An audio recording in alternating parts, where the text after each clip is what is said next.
Votre programme d'information avec l'UIL, l'Université internationale de Libreville, le fleuron de la formation universitaire en Afrique.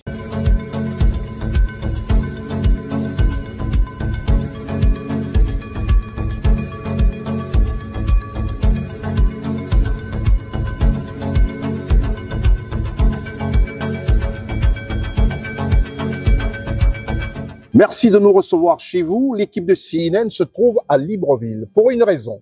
Le 10e anniversaire de l'UIL, l'Université internationale de Libreville. Et là, le somptueux palace qui nous accueille n'est autre que le Radisson Blu de Libreville. Nous allons tout simplement vous présenter votre programme habituel hebdomadaire. Je suis Constieka. Au menu de ce programme d'information vraie, nous allons d'abord parler de la Côte d'Ivoire, du Congo, du Sénégal. Nous parlerons du Cameroun avec tout ce qui bouge au Cameroun à quelques mois simplement des présidentielles. Et de voir comment est-ce que les Africains, ceux de Côte d'Ivoire, jugent leur président. Restez les nôtres.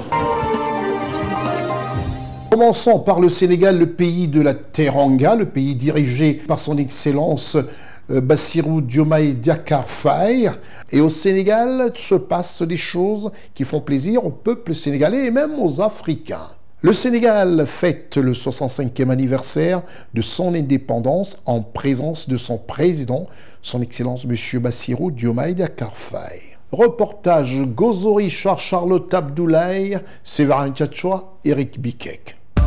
Le Sénégal a célébré le vendredi 4 avril 2025 le 65e anniversaire de son indépendance, un événement marquant présidé par le président de la République du Sénégal, son Excellence Bassirou Diomaye Faye, chef suprême des armées. Accueilli à son arrivée par le Premier ministre chef du gouvernement, M. Ousmane Sonko, s'en est suivi l'exécution de l'hymne national et la revue des troupes à bord du Command Car.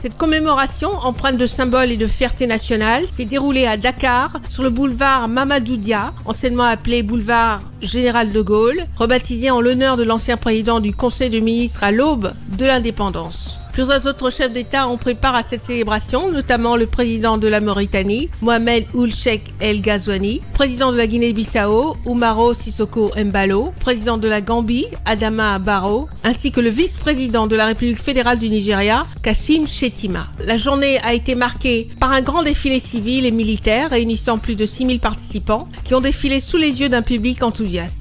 Cet événement a mis en lumière la richesse culturelle et historique du Sénégal, avec la participation des délégations représentant les royaumes traditionnels, ainsi que les forces de défense et de sécurité, symbole de la résilience et de la souveraineté nationale.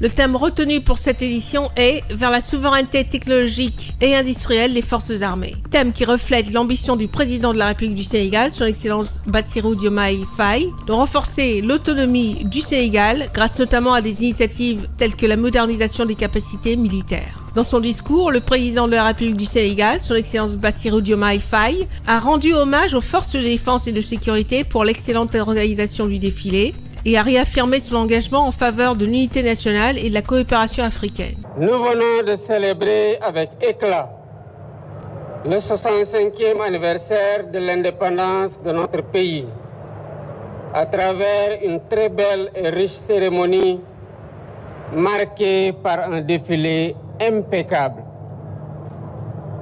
Dans cette grande et splendide avenue que j'ai baptisée récemment Boulevard du président Mamadou Dia. Digne fils du Sénégal, Mamadou Dia fut président du Conseil des ministres du Sénégal à l'aube de notre indépendance, à qui revenait l'honneur mérité de prononcer le premier discours marquant le premier anniversaire de notre accession à la souveraineté internationale que nous célébrons aujourd'hui. Je tiens à remercier chaleureusement nos hôtes de marque qui ont bien voulu honorer de leur présence cette cérémonie, malgré leurs agendas chargés. Monsieur le Président et chers frères, Monsieur le Vice-président, nous sommes heureux de vous avoir à nos côtés. Vous êtes chez vous. Votre présence ici traduit notre attachement commun aux relations historiques d'amitié fraternelle, de parenté, de voisinage et de coopération conviviale entre nos pays. Comme le président Dia, le 4 avril 1961, je voudrais vous demander, chers hôtes, je cite, de bien vouloir accepter de vous faire les interprètes auprès des peuples et des gouvernements que vous représentez, de notre sympathie sincère et de notre profond désir de coopération pour bâtir cet univers de paix et de développement harmonieux, indispensable au bonheur des hommes et des peuples. Cette célébration, au-delà de son caractère festif, a également été l'occasion pour le Sénégal de réaffirmer son rôle prépondérant sur l'échiquier continental, d'honorer son passé et de se tourner résolument vers un avenir indépendant et prospère.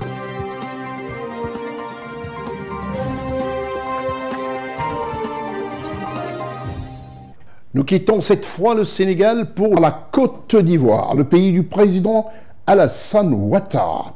Un pays devenu très attractif depuis une dizaine d'années. Depuis une dizaine, je dirais même, depuis 15 ans. Devenu très attractif.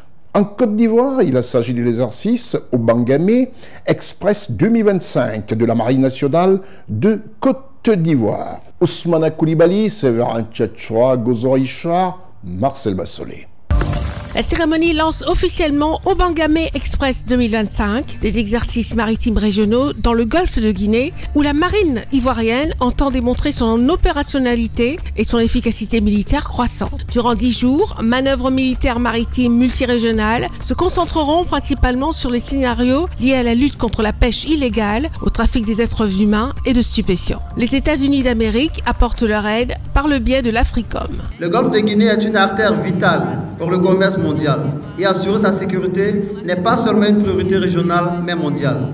En travaillant ensemble, nous pouvons créer un domaine maritime sûr, sécurisé et propice au développement économique. Le secrétariat permanent du comité interministériel de l'action de l'État en mer attache une grande importance à cet exercice. Cette coordination est indispensable à la mise en œuvre efficace de l'action de l'État en mer et à l'affinement de nos stratégies de mutualisation des moyens de lutte contre la criminalité maritime, conformément aux orientations de notre stratégie nationale de l'AEM.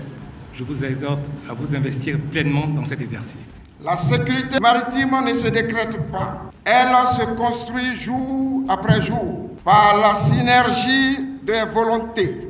La mutualisation des moyens, c'est cette vision partagée qui fait de l'exercice au Bangamé Express un outil précieux pour l'Afrique de l'Ouest et un modèle de collaboration internationale en matière de sécurisation maritime. La 14e session de l'exercice au Bangamé Express offre une opportunité précieuse d'améliorer la coopération régionale et de partager les meilleures pratiques militaires en matière maritime dans le contexte de notre détermination à affronter les enjeux de sécurité transnationaux.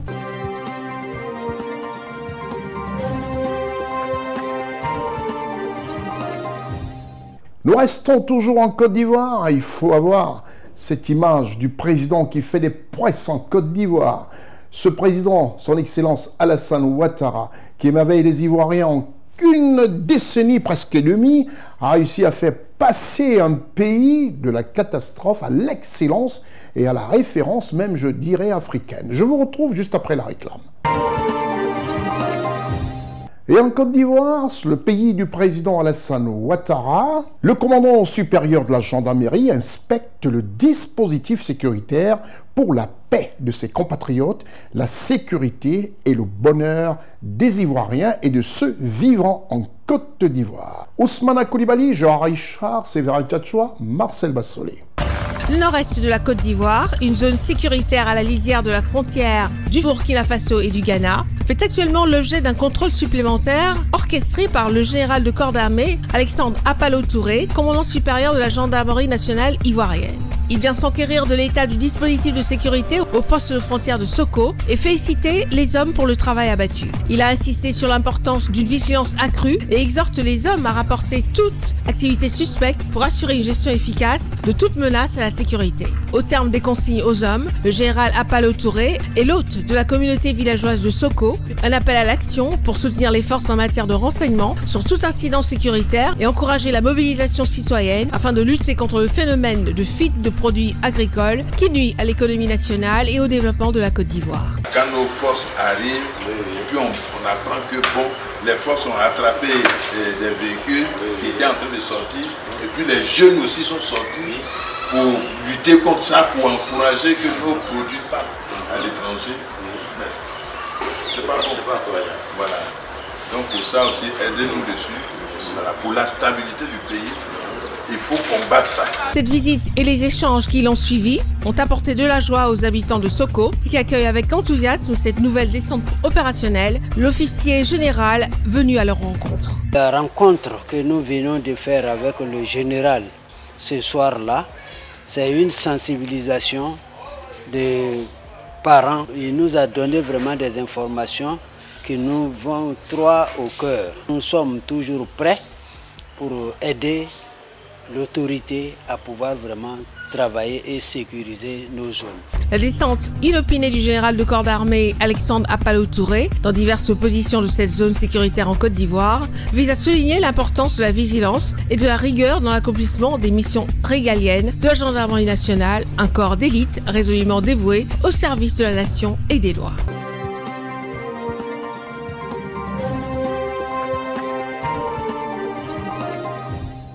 Nous allons rester toujours en Côte d'Ivoire et nous allons parler du prix Félix Houphouët-Boigny. Le prix Félix Houphouët-Boigny, c'est la Côte d'Ivoire qui accueille ce prestigieux prix international qui honore ce très beau pays et surtout la mémoire de son père fondateur. Reportage Ousmane Koulibaly, Marcel Bassolé.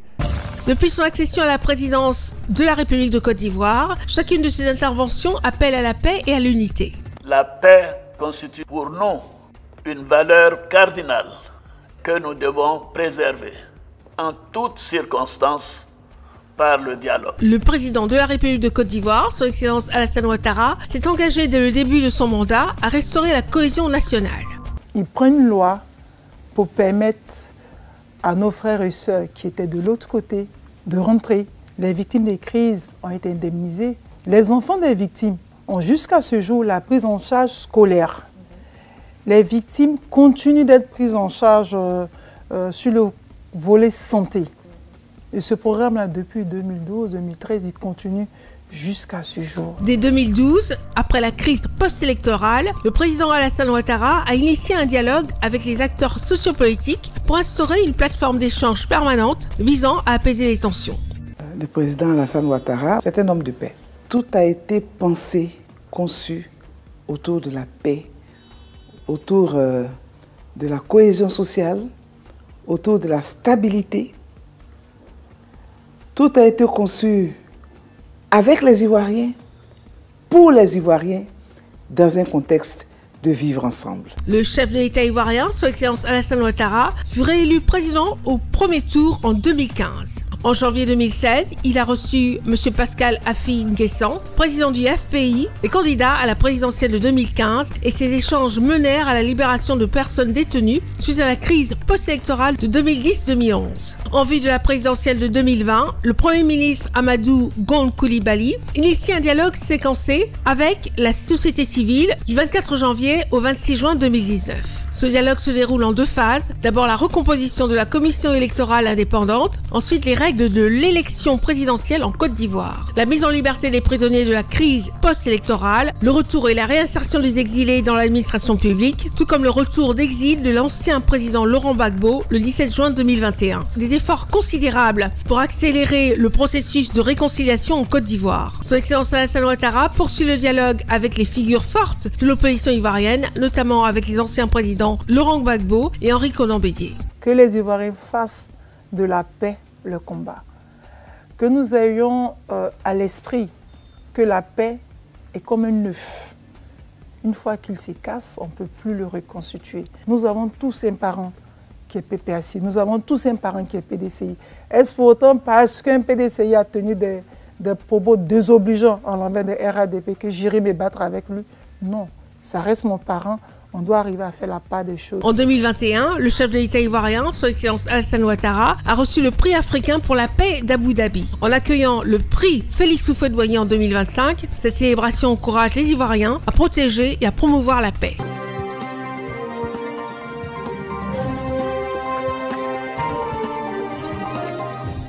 Je vous ai dit tantôt qu'on irait au Cameroun. Au Cameroun, le pays dirigé par le patriarche Paul Biya. Et dans ce pays, les choses se font. Sous la coupe d'un ministre jeune brillant, le ministre délégué à la présidence de la République chargé de la Défense, ce que sous dessus on appelle au plus simplement ministre de la Défense. Au Cameroun, il est ministre délégué à la présidence de la République chargé de la Défense nationale. Son nom à lui, il faut le retenir désormais, vous qui nous regardez du côté de Denver, du côté de Kuala Lumpur, du côté du Québec. Son nom à lui, c'est M. Betty Assomo. Lorsqu'un ministre délégué à la présidence de la République chargé de la Défense met en exergue les actes au profit des forces de la défense du Cameroun, initié par le président de la République camerounaise, chef suprême des armées, M. Paul Biya, et sous la supervision rigoureuse de M. Betty Assomo, ministre de la Défense du Cameroun. Et cette supervision n'a pas échappé à la caméra de Stéphane Négou, assisté comme toujours à la prise de son de Séverin Tchatchoua, avec un regard pointu de Gérard Richard Gozo et surtout la très belle voix de Charlotte Abdoulaye, à la post-production, Éric Biquek.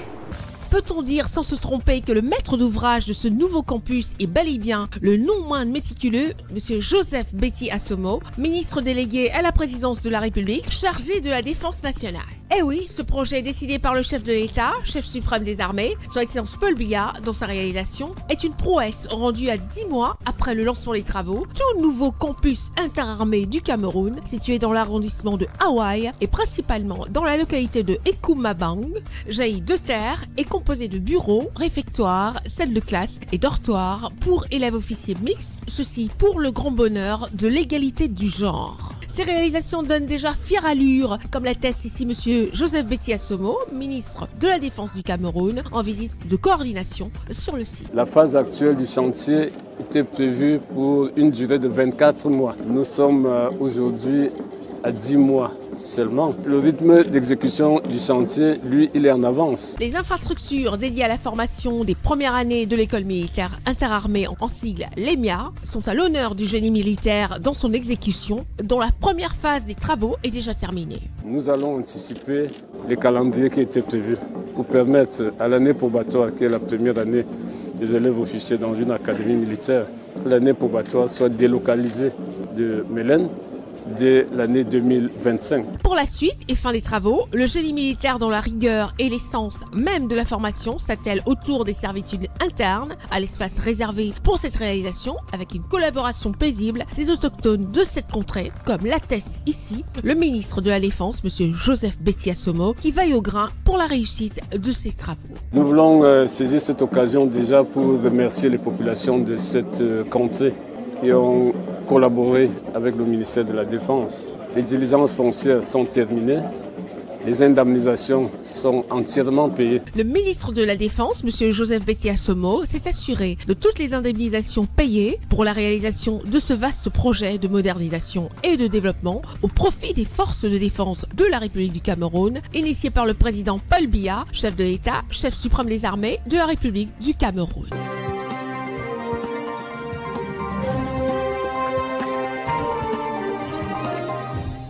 Retour en Côte d'Ivoire où tous les actes, la vision du président Alassane Ouattara tous les jours se fait sentir pour le grand bonheur de la population ivoirienne. Voilà que l'UNESCO reconnaît 8 mosquées en Côte d'Ivoire, reconnues dans le patrimoine mondial. 8 mosquées ivoiriennes sont inscrites au patrimoine mondial de l'UNESCO. Une cérémonie de remise de certificats s'est tenue à Kong par la ministre de la Culture de Côte d'Ivoire, Madame Françoise Romac, en présence du parrain de la cérémonie, le ministre d'État, ministre de la Défense de Côte d'Ivoire, M. Téné Birahima Ouattara, à la grande fierté du maire de Caen, M. Berté Abdraman Timoko, et de l'imam Cheikh Ousmane Diakité. Reportage Charlotte Abdoulaye, Ousmana Koulibaly, Eddy Lévite Vonan, Marcel Bassolé et Séverin Tchatchoua.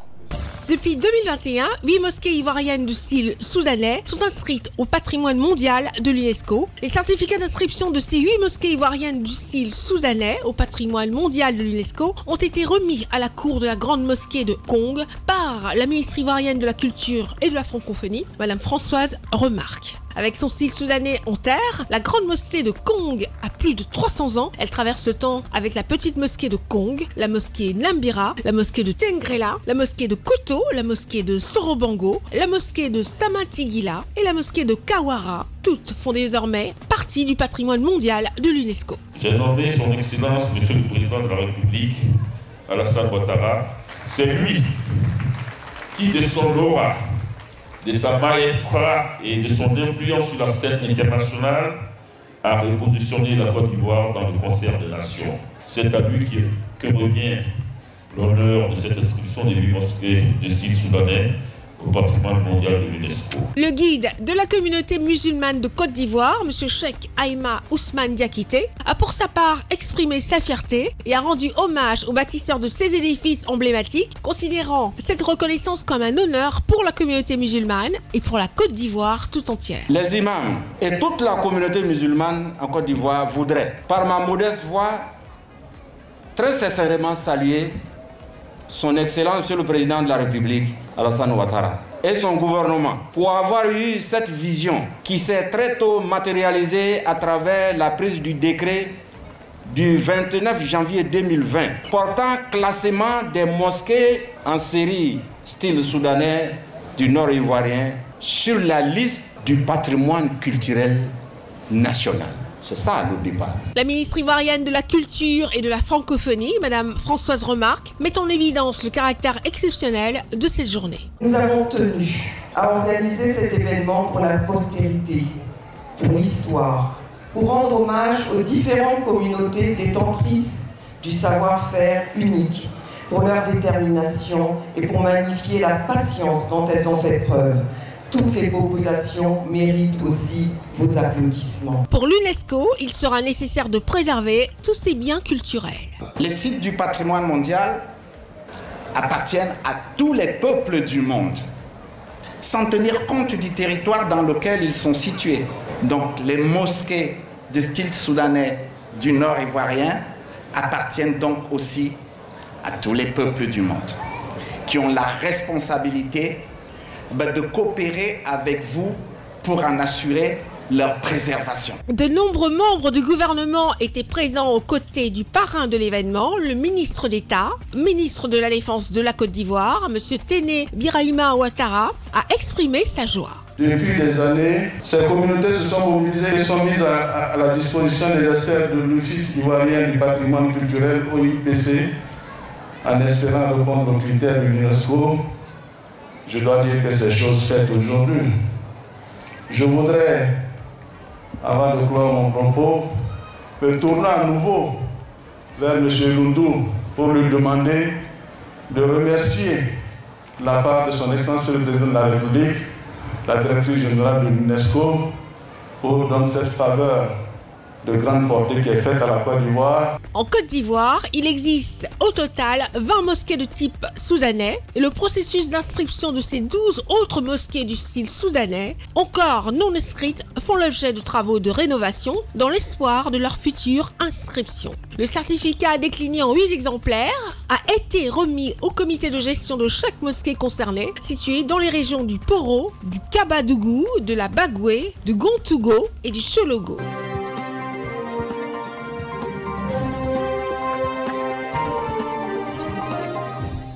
Nous restons toujours en Côte d'Ivoire. Son Excellence, M. Alassane Ouattara, a reçu au palais présidentiel de la République de Côte d'Ivoire son homologue ghanéen, Son Excellence, M. John Dramani Mahama. Reportage Ousmane Koulibaly, Edith Vonon, Séverin Tchatchoua, Marcel Bassolé et la voix de Constant Ricard. Le président de la République de Côte d'Ivoire, Son Excellence Alassane Ouattara, a eu un entretien avec son homologue ghanéen, Son Excellence John Dramani Mahama, en visite d'amitié et de travail à Abidjan, le mercredi 5 mars 2025, au palais de la présidence de la République de Côte d'Ivoire. Son Excellence John Dramani Mahama, le président de la République du Ghana, a eu une bonne connaissance du palais de la présidence de la République de Côte d'Ivoire, pour l'avoir visité entre 2012 et 2016, lors de son premier mandat en tant que président de la République ghanéenne. De retour au pouvoir, il se revient à la rencontre de son homologue ivoirien, Son Excellence Alassane Ouattara. La Côte d'Ivoire et le Ghana sont unis par l'histoire, les territoires et les populations. Ils sont également les deux principaux producteurs de cacao au niveau mondial. Ensemble, ils représentent 60% de la production mondiale de cacao. Le chef de l'État ivoirien, Son Excellence Alassane Ouattara, a exprimé sa joie d'accueillir son frère et ami, le président de la République du Ghana, à Abidjan, et lui a réitéré ses chaleureuses félicitations pour son accession à la magistrature suprême du Ghana, un grand pays voisin de la Côte d'Ivoire et une locomotive dans la sous-région ouest africaine. À l'instar du cacao, les deux nations sont résolues à construire conjointement une alliance solide pour relever les défis communs. S'agissant de la coopération bilatérale, nous avons réaffirmé notre volonté commune de soutenir l'initiative Cacao Côte d'Ivoire-Ghana et de renforcer la coopération entre le Ghana et la Côte d'Ivoire dans les domaines des mines et de l'énergie, de la lutte contre l'orpaillage illégal et de la surveillance de la qualité des eaux. Parce qu'évidemment, ces rivières qui traversent nos deux pays ont des conséquences néfastes pour les populations du Ghana et de la Côte d'Ivoire. Nous nous sommes également engagés à soutenir et à œuvrer à la mise en œuvre de l'accord de partenariat stratégique Côte d'Ivoire-Ghana, un instrument privilégié de la coopération. Nous avons aussi souligné la nécessité de renforcer la coopération de nos gouvernements en matière de sécurité et de défense en vue de garantir la paix et la stabilité en Afrique de l'Ouest et de lutter efficacement contre le réchauffement climatique, contre le terrorisme, la piraterie maritime et bien sûr de toutes les formes de trafic dans la sous-région. Intervenant à son tour, le président de la République du Ghana, Son Excellence M. John Dramani Mahama, a remercié le chef de l'État et le peuple ivoirien pour l'accueil qui lui a été réservé et réaffirmé la qualité des relations entre son pays et la Côte d'Ivoire. Il a salué les performances économiques remarquables réalisées par la Côte d'Ivoire en dépit des contingences mondiales et qui a pu enregistrer régulièrement une croissance économique de 6 à 7%. Il a souhaité que les deux pays continuent de travailler ensemble. La Côte d'Ivoire a un poids important dans la sous-région avec ces situations que nous connaissons d'agitation économique. La Côte d'Ivoire a pu faire une croissance économique de entre 6 et 7%. Cela est remarquable. Je pense que nous devons continuer à travailler ensemble, la Côte d'Ivoire et nous. Le Ghana et la Côte d'Ivoire sont un même peuple. Nous voulons travailler à changer les choses. Surtout aussi, Monsieur le Président, lorsque vous parlez de l'orpaillage clandestin, j'ai bien pris note parce que cela impacte nos deux pays. Surtout qu'au Ghana, nous avons 44 réserves de forêt qui ont été touchées et surtout aussi nos réserves d'eau qui sont impactées par l'effet de l'orpaillage clandestin. Cela impacte et produit aussi des effets du changement climatique sur nos deux pays. Parce que le climat en Côte d'Ivoire et le climat au Ghana sont les mêmes. Monsieur le Président, je voudrais donc aussi, à la suite de ce que je viens de dire, encourager nos relations puisque la Côte d'Ivoire et le Ghana sont impliqués dans cette zone de libre-échange qu'est la ZLECAf, dont le siège est au Ghana. Nous pensons que nous pouvons continuer à renforcer la coopération dans ce sens-là pour le bien-être de nos deux pays. La Côte d'Ivoire et le Ghana, tous deux membres de la communauté économique des États de l'Afrique de l'Ouest, expriment leur inquiétude face à la situation de crise que subissent actuellement certains pays dans la sous-région. Il y a toujours la possibilité de ramener nos pays frères à la maison. Et il est bon de rester dans un groupe de 15 que de rester dans un groupe de 3.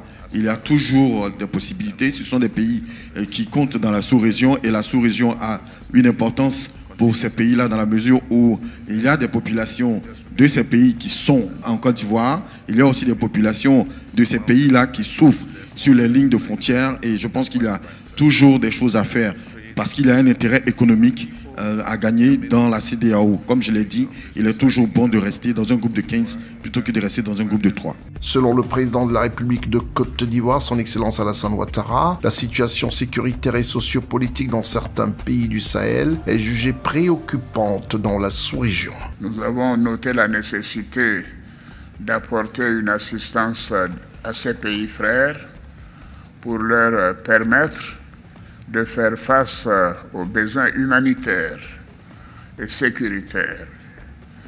Nous vous faisons confiance, Monsieur le Président, pour que, à l'occasion de vos entretiens avec ces pays frères, vous puissiez les convaincre de rester dans la CEDEAO, car il y va de l'avenir des peuples de l'Afrique de l'Ouest. Pour conclure, son Excellence M.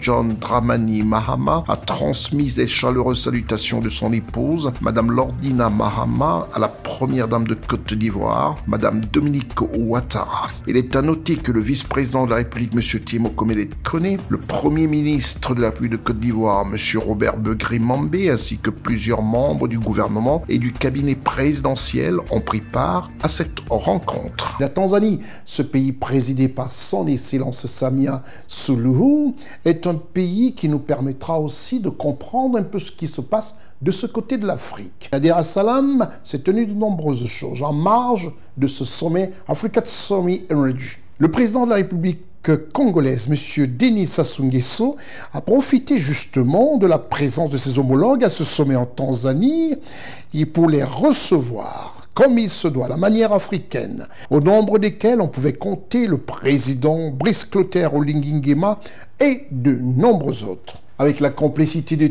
Teddy Ossé, notre correspondant permanent du côté du Gabon, avec sa complicité la charmante voix de Charlotte Abdoulaye, l'équipe de CNN à la réalisation Marcel Bassolé. Le président de la République du Congo, son Excellence Denis Sassou Nguesso, a eu un entretien avec ses homologues bissau-guinéens, son Excellence Umaru Sissoko Embalo, et gabonais, le général Brice Clotaire Oligui Nguema. Une tripartite qui a permis aux trois dirigeants de se pencher sur les sujets brûlants de l'Afrique. Ils ont aussi élargi leurs échanges sur les questions de paix et de sécurité en Afrique. Les trois dirigeants ont convenu de la nécessité de réduire le déficit énergétique en Afrique en adhérant à l'initiative Mission 300. En ce qui concerne les relations bilatérales, son Excellence Denis Sassou Nguesso du Congo, son Excellence Umaru Sissoko Embalo de Guinée-Bissau et le général Brice Clotaire Oligui Nguema du Gabon ont exprimé leur satisfaction quant à l'excellence des liens de coopération qui unissent leurs trois pays. Au cours de leur entretien, les trois dirigeants ont été rejoints par le chef de l'État mauritanien, son Excellence Mohamed Ould Cheikh El Ghazouani, par ailleurs président en exercice de l'Union africaine. L'actualité africaine marquée par la situation sécuritaire dans l'est de la République démocratique du Congo, où le groupe armé M23 a pris contrôle de la ville de Goma, est une question qui inquiète les dirigeants et suscite l'attention de l'Union africaine.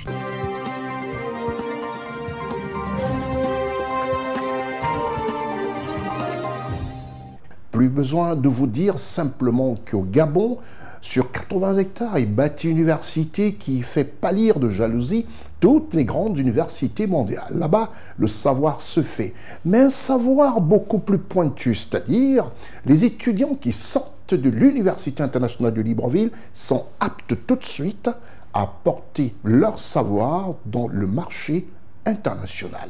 C'est pour ça que la formation est surtout en prime dans cette université qui est notre partenaire officiel. L'Université internationale de Libreville, reconnue d'utilité publique grâce à son partenariat avec l'État, est un établissement privé d'enseignement supérieur à vocation scientifique et technologique composé, entre autres, de l'École polytechnique de Libreville, de la Faculté de droit et des sciences politiques, de l'Institut international de recherche biomédicale et biotechnologie, de l'Institut supérieur de gestion et d'économie appliquée, et de l'École de médecine et de pharmacie.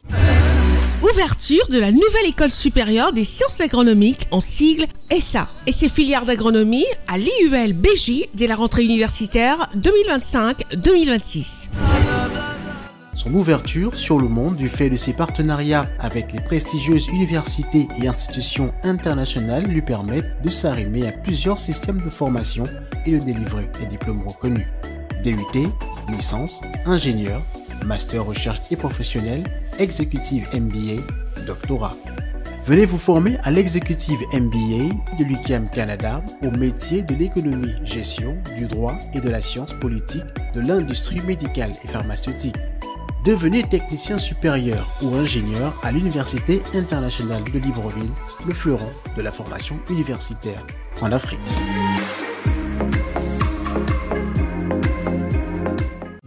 Inscription ouverte pour l'année universitaire 2025-2026. CNN est disponible sur les bouquets Créolink au 12, numéricable au 12, sur l'application cnntv.ci et sur tous vos supports numériques. En Côte d'Ivoire, tout simplement parler du prix qui porte le nom du père de l'indépendance de la République de Côte d'Ivoire, à savoir le prix Félix Houphouët-Boigny pour la paix. Le prix Félix Houphouët-Boigny pour la paix, la cérémonie solennelle de remise de ce prix Félix Houphouët-Boigny UNESCO pour la recherche de la paix a eu lieu le jeudi 22 mai 2025 dans l'auditorium du Palais des Congrès de l'hôtel Sofitel Ivoire à Abidjan. Le président de la République de Côte d'Ivoire, chef de l'État, son Excellence Alassane Ouattara, les membres du gouvernement et les personnes invitées étaient tous présents dans cet auditorium.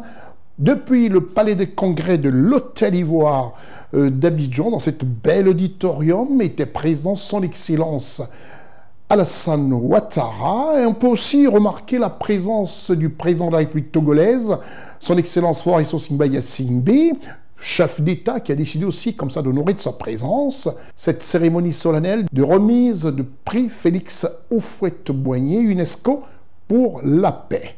Ousmane Koulibaly, notre reporter officiel du côté du Palais des Congrès de l'Hôtel Ivoire à Abidjan, Marcel Bassolé. Le président de la République, son Excellence Alassane Ouattara, a présidé le jeudi 22 mai 2025 au Sofitel Abidjan Hôtel Ivoire la cérémonie solennelle de remise de prix Félix Houphouët-Boigny UNESCO pour la recherche de la paix édition 2024. Le chef de l'État ivoirien, son Excellence Alassane Ouattara, avait à ses côtés le président du Conseil européen, ancien Premier ministre du Portugal, António Luís Santos da Costa, son Excellence Faure Essongba Yassimbe, la première dame de Côte d'Ivoire, Madame Dominique Ouattara, le vice-président de la République de Côte d'Ivoire, Monsieur Tiemoko Mele-Kone, la directrice générale de l'UNESCO, Madame Audrey Azoulay, le Premier ministre de Côte d'Ivoire, Monsieur Robert Begré-Mambé, des présidents d'institutions ainsi que plusieurs illustres personnalités et invités.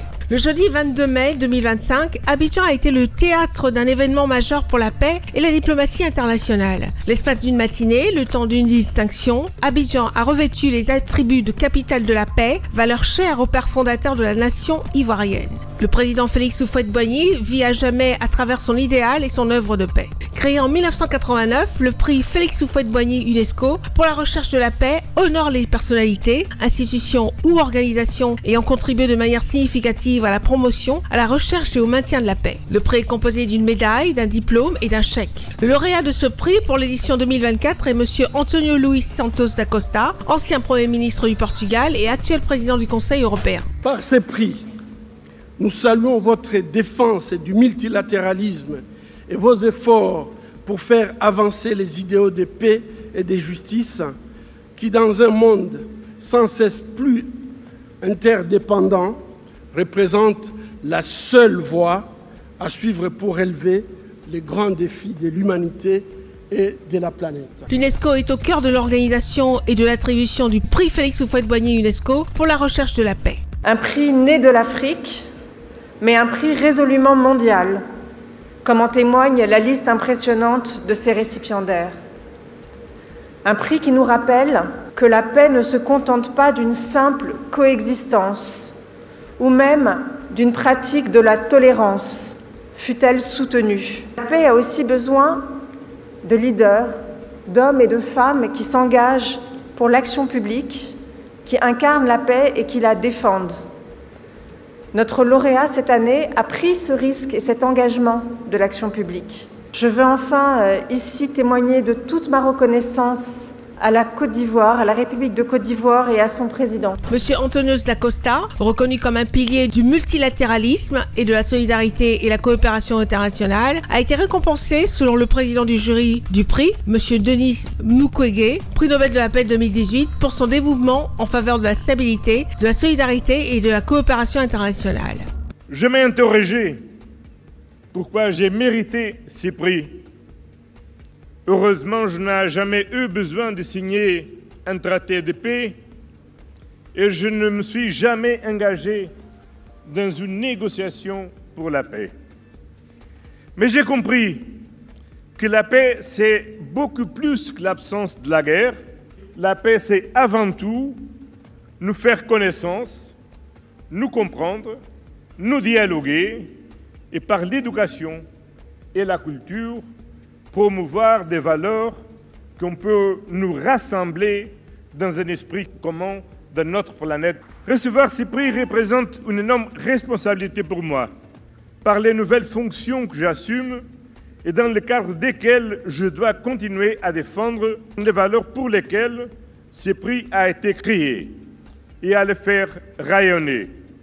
La paix entre les nations, l'humanisme entre les êtres, la solidarité entre les citoyens, les droits de l'homme partout dans le monde. Un prix spécial a par ailleurs été décerné à la Fondation de Desarrollo Social Afro-Equatoriana Azúcar, présidée par Madame Sonia Viveros, pour son travail de promotion de la reconnaissance et du respect des droits des afro-descendants, non seulement en Équateur, où elle est basée, mais aussi à travers toute l'Amérique latine. Intervenant à cette occasion, le président Alassane Ouattara, désigné protecteur du prix Félix Houphouët-Boigny par l'UNESCO, a salué la mémoire de son aîné, feu le président Henri Colomb-Bédier, ancien protecteur de ce précieux héritage que le père fondateur a légué à la Côte d'Ivoire et à l'humanité tout entière. Nous sommes heureux et honorés d'accueillir pour la 3e fois cette cérémonie en terre ivoirienne.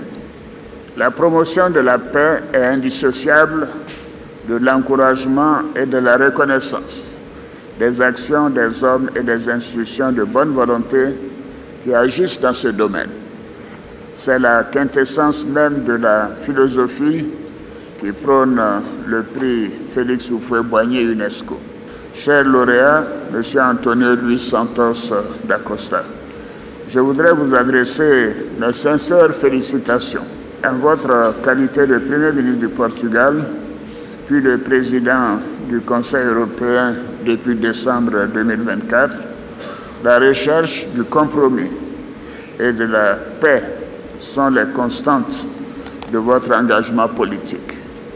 Vous vous êtes toujours distingué comme un grand défenseur du dialogue et du multilatéralisme. La cérémonie de ce jour est également une occasion de célébrer la mémoire de Félix Houphouët-Boigny, père fondateur de la Côte d'Ivoire, qui a fait de la recherche de la paix un sacerdoce politique, une seconde religion.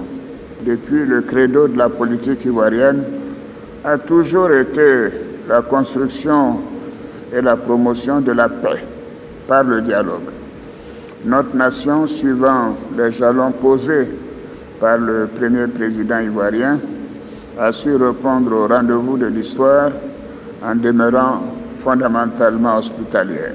Le chef de l'État ivoirien, Son Excellence Alassane Ouattara, a profité de cette occasion pour rassurer quant au maintien de la paix en Côte d'Ivoire en cette année électorale. Cette année 2025 sera marquée par l'élection du président de la République de Côte d'Ivoire. Je voudrais indiquer que toutes les dispositions nécessaires seront prises pour garantir la paix et la stabilité, de même que la concorde nationale. La remise de cette importante distinction a permis aussi de célébrer le pluralisme et la diversité culturelle de la Côte d'Ivoire. Le Ballet national de Côte d'Ivoire a exécuté une fresque du chorégraphe ivoirien Georges Monboy intitulée « L'envol des colombes de la paix ». La Côte d'Ivoire, pays de paix, d'amour, de solidarité, de fraternité vraie. Depuis 36 ans, le prix Félix Houphouët-Boigny UNESCO pour la recherche de la paix honore des personnalités, institutions ou organisations ayant contribué de manière significative à la promotion, à la recherche et au maintien de la paix. Par ailleurs, au cours de la cérémonie, la directrice générale de l'UNESCO, Madame Audrey Azoulay, a décerné au président de la République de Côte d'Ivoire, son Excellence Alassane Ouattara, et à la Côte d'Ivoire, un certificat de reconnaissance de l'Atiéké comme patrimoine culturel et immatériel de l'UNESCO. Les équipes de CNN Télévision sur place à Abidjan ont recueilli les impressions des convives. I'm a vice chair of the Félix Boigny Peace Prize. I'm so thrilled to be here as a part of the jury and also to celebrate peace, to celebrate diversity, to celebrate equality. And it's amazing to see how many people are here to resonate with the cause of peace, resonate the cause of humanity and equality. C'est déjà un véritable sentiment de fierté de se retrouver là, devant ce parterre de personnalités et surtout pour ce prix, le prix Félix Houphouët-Boigny pour la recherche de la paix. Le président fondateur a vécu et aujourd'hui c'est à nous autres de pouvoir continuer et perpétuer cette paix-là à travers cette belle cérémonie. J'ai été invité et tout simplement tout ce qu'on peut dire c'est de continuer à créer tout ce qui est bon pour que cette paix-là soit encore durable et maintenue. Invité de l'UNESCO pour participer à cette cérémonie grandiose qui nous rappelle encore nos valeurs de paix, tant prônées par Félix Houphouët-Boigny, le premier président de la Côte d'Ivoire. Et ça a été un moment fort en émotion. Et voilà, félicitations aux différents lauréats et vive la paix.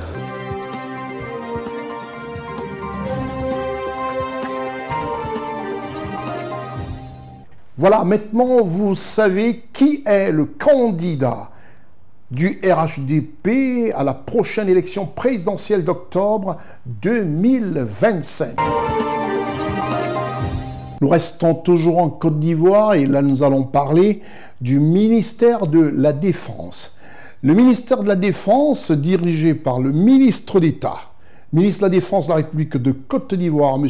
Téné Birahima Ouattara, un humaniste, quelqu'un qui a du cœur. Le cœur sous la main, comme on le dit, de manière habituelle. Reportage Ousmane Koulibaly, Marcel Bassolé.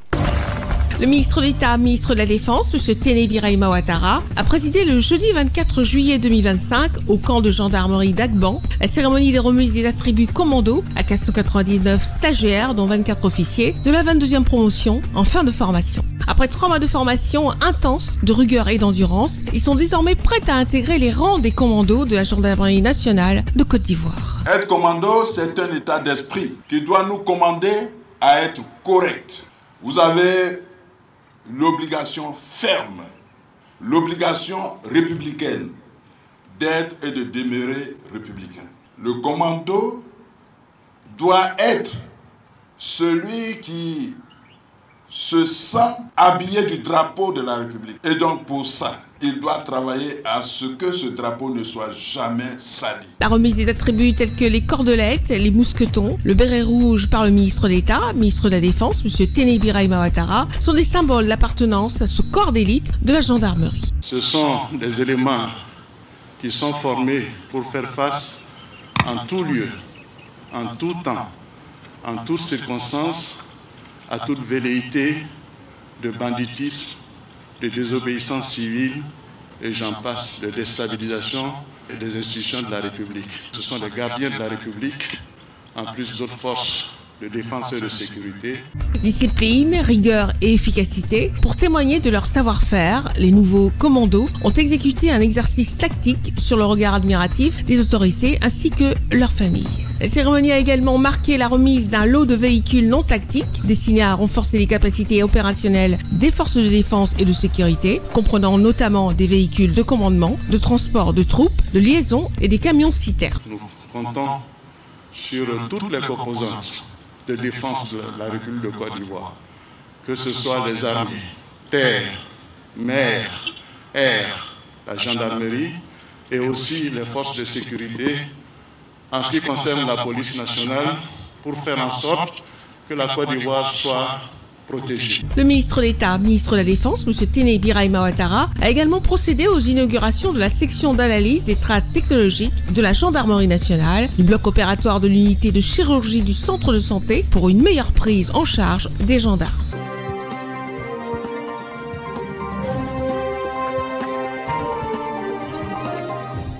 La Côte d'Ivoire, le pays du président Alassane Ouattara.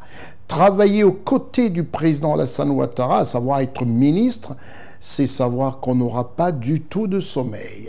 C'est savoir qu'il faudra faire son métier, son travail, sous le regard du Premier ministre, M. Robert Begré-Mambé, et qu'on sera face toutes les 2 semaines pratiquement à un conseil de ministres, où là, les choses se disent, les choses se vérifient. Et présidé par son Excellence M. Alassane Ouattara, président de la République de Côte d'Ivoire, chef de l'État. Comme ça, pour vous rapporter toutes les informations vraies, et surtout, à cette occasion bimensuelle, le Conseil des ministres en Côte d'Ivoire, présidé par son Excellence le président Alassane Ouattara, il nous ramène toujours des images. Le spécialiste des reportages spéciaux de CNN et de C-Web Info, d'ailleurs, M.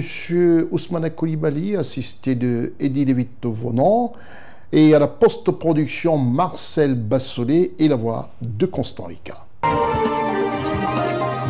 Ce mercredi 30 juillet 2025 s'est tenu au palais présidentiel de la République de Côte d'Ivoire le Conseil des ministres sous un soulagement du gouvernement après l'annonce la veille de la candidature du président de la République de Côte d'Ivoire, son Excellence Alassane Ouattara. Ceci se lisait sur tous les visages des membres du gouvernement présents à cette rencontre bimestrielle, la toute dernière de la saison, avant leur congé annuel. Une rencontre en présence du chef de l'État ivoirien, président de la République de Côte d'Ivoire. Au point de presse qui a battu un record de présence, médias internationaux et nationaux, CNN vous relate la tenue de ce conseil par la voix du ministre de la Communication, porte-parole du gouvernement, ministre Amadou Coulibaly. Au sujet des délibérations qui ont compté 21 points à ce conseil des ministres, dont 10 mesures générales, des projets de décret et une mesure individuelle, ainsi que 10 communications, au titre du ministère de la Justice et des droits de l'homme.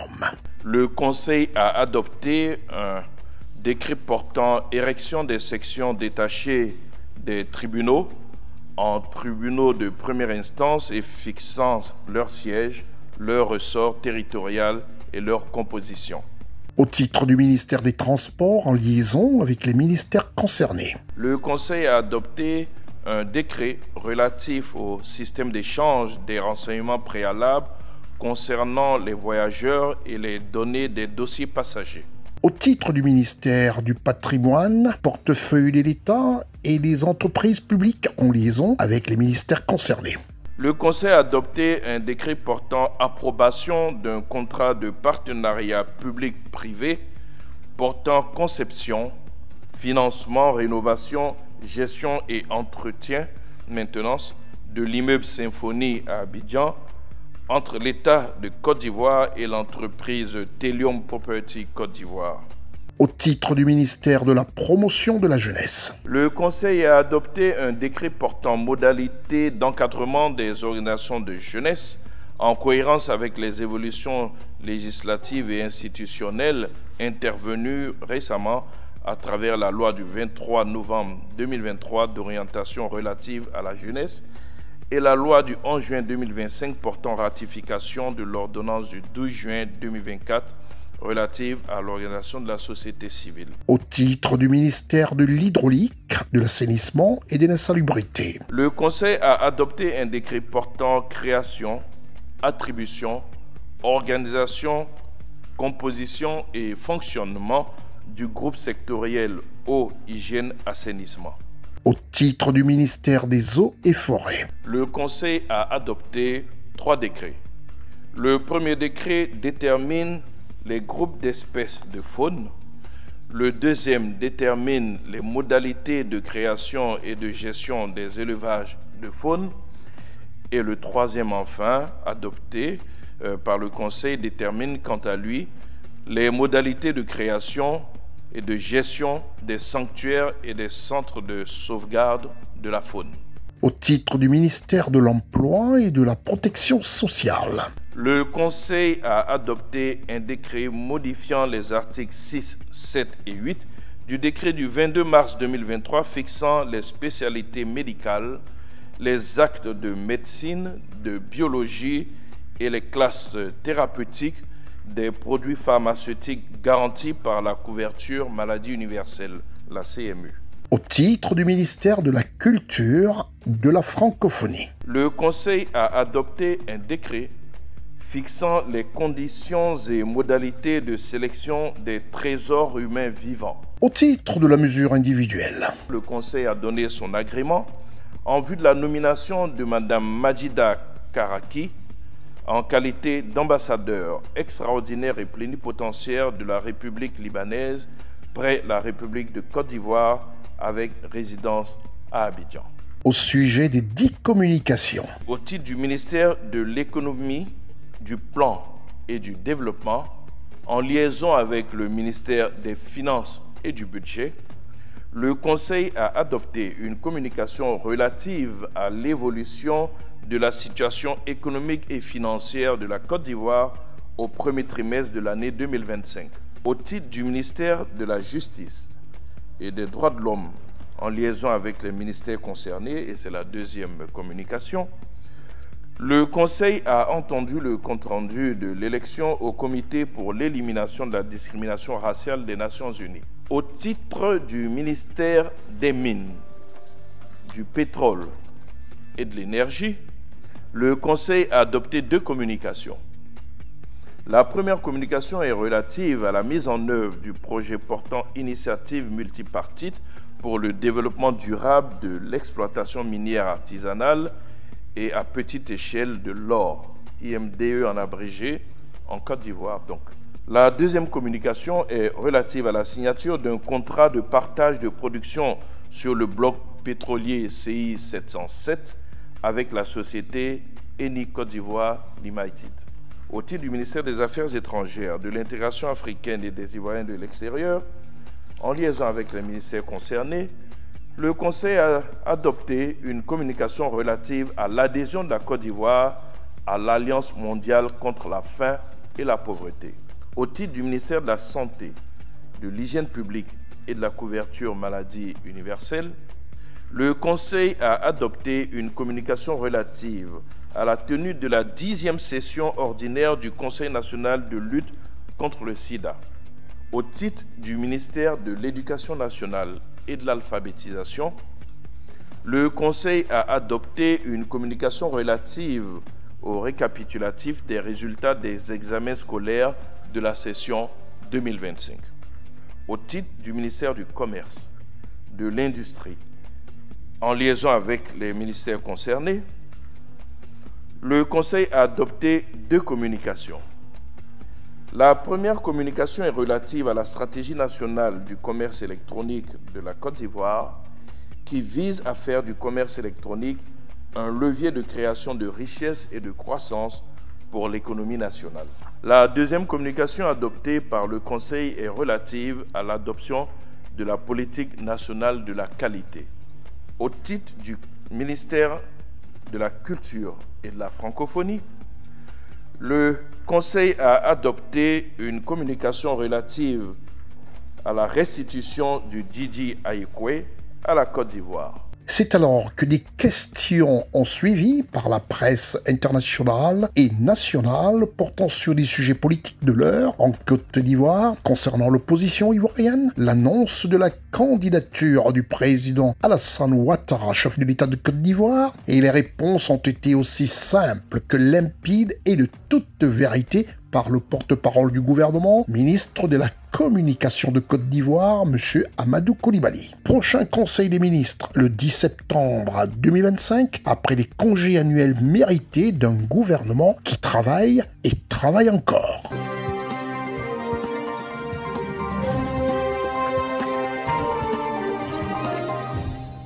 Il a été décidé par toute l'équipe de rédaction dans cette émission de proposer ce grand format.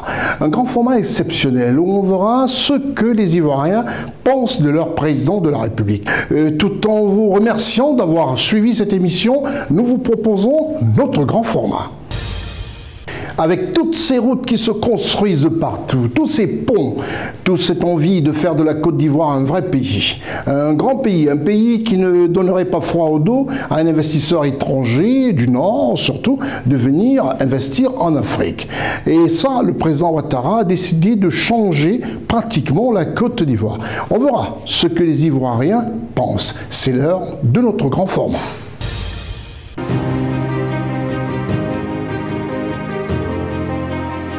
Moi, ce que je pense depuis le président Ouattara, quand il a pris le pouvoir, c'est que je pense les travaux qu'il a fait. En tout cas, il travaille bien. Il travaille bien, il a bien arrangé le pays. Il a très bien arrangé le pays. Moi, je souhaite qu'il continue de travailler. Parce que quand il travaille, quand tu vois aujourd'hui à Abidjan, c'est bien, c'est très bien. Mais là, même en intérieur, chez moi, comme ça, il a arrangé là-bas. Donc, moi, ce que je pense pour lui, il a très bien travaillé. Je viens de Guitafla. Les travaux qu'il a fait chez moi, les routes, les travaux que vous faites avaient commencé. Donc il est venu là, il a tout fait. Donc c'est très bien. Parce qu'un président, il doit travailler. Et il est en train de travailler. Et puis c'est un travailleur. On remercie le président Alassane Ouattara. Tout ce qu'il a fait pour nous, on le remercie beaucoup. Que Dieu lui donne longue vie à côté de nous. Longtemps, longue vie. Maintenant, on le remercie que le pont il a construit pour nous, les routes, tout ça là, on le remercie beaucoup. Que Dieu n'a qu'à lui donner longue vie à côté de nous. Merci. Depuis tu es venu ici là, tu as soutenu la Côte d'Ivoire. En tout cas, partout où nous passons, il y a la route, il y a goudron, il y a tout. Même courant dans les campements, vous avez mis l'électricité. Vraiment, nous sommes fiers de toi. En 2025, nous sommes avec toi. On te soutient jusqu'au bout. On est là. Je pense que le président, depuis son arrivée au pouvoir, il a eu à réaliser, il a eu à faire plusieurs progrès au fait. Depuis son arrivée, nous avons remarqué plusieurs changements au niveau du transport, de la route, des écoles et dans plusieurs domaines administratifs encore. Par exemple, les rénovations qui ont été faites au lycée technique. Ça a permis aux élèves d'aller à l'école, non seulement de venir massivement pour la formation technique. Donc nous pensons qu'il a beaucoup apporté depuis qu'il est au pouvoir. On ne peut que le remercier pour cela. Moi, honnêtement, je suis très satisfait. Vu que je suis étranger, avec toutes les opportunités que nous avons ici, là, quand je vois de l'intérieur, je vois des routes, je vois des infrastructures, vraiment ça nous fait plaisir et les choses se passent très bien. La circulation est bonne. Dernièrement, j'étais à Korogo, l'autre jour, j'étais à Daloa.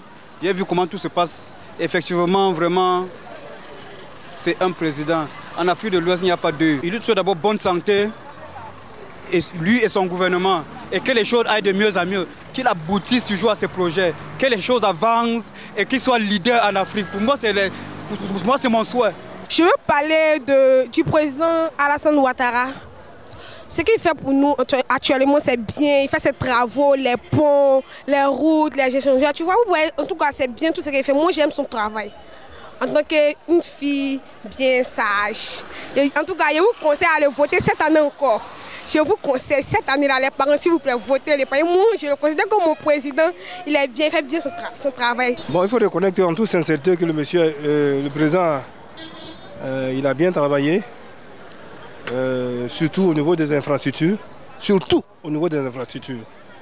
Voilà, c'est ce que je peux dire. Cette année 2025, mes vœux les meilleurs, d'abord pour le président, une bonne santé pour le président, pour le gouvernement et pour tous les Ivoiriens et ceux qui habitent la Côte d'Ivoire. Le président Alassane Ouattara, son Excellence M. Alassane Ouattara, a été un exemple et il est et il restera toujours un exemple pour lui. Et c'est vrai, elle a parlé du niveau infrastructure. Et moi, je voudrais dire que, hormis le niveau infrastructure, il a aussi abattu un excellent travail. Parce que dans nos cœurs, c'est lui. Il est une source d'espérance et d'espoir. C'est un modèle que nous voudrions suivre. Nous voudrions apprendre à être comme lui. Parce que son Excellence, M. Alassane Ouattara, nous le voyons comme le modèle parfait, sans faille. C'est un homme de vertu, de valeur, et il a su le prouver. Parce qu'il a rendu nos vies meilleures. Donc moi je voudrais dire qu'il continue sur cette voie-là et que Dieu lui donne une longue vie afin qu'il puisse abattre encore plus de travail qu'il ne fait actuellement. Donc nous on l'aime beaucoup, c'est un modèle pour nous, on songe à devenir comme lui d'ailleurs. En effet, le président a accompli un bon travail en construisant des routes, en construisant des ponts, des hôpitaux, des écoles, etc. En tout cas, nous le félicitons pour son travail et nous disons merci pour ce qu'il a fait dans ce pays. Mes vœux sont qu'il crée plus d'emplois parce qu'actuellement, il y a beaucoup de grands quartiers qui traînent encore, qui n'ont pas de travail, qui gèrent des cabines, etc. Donc on veut qu'il crée des travaux pour eux.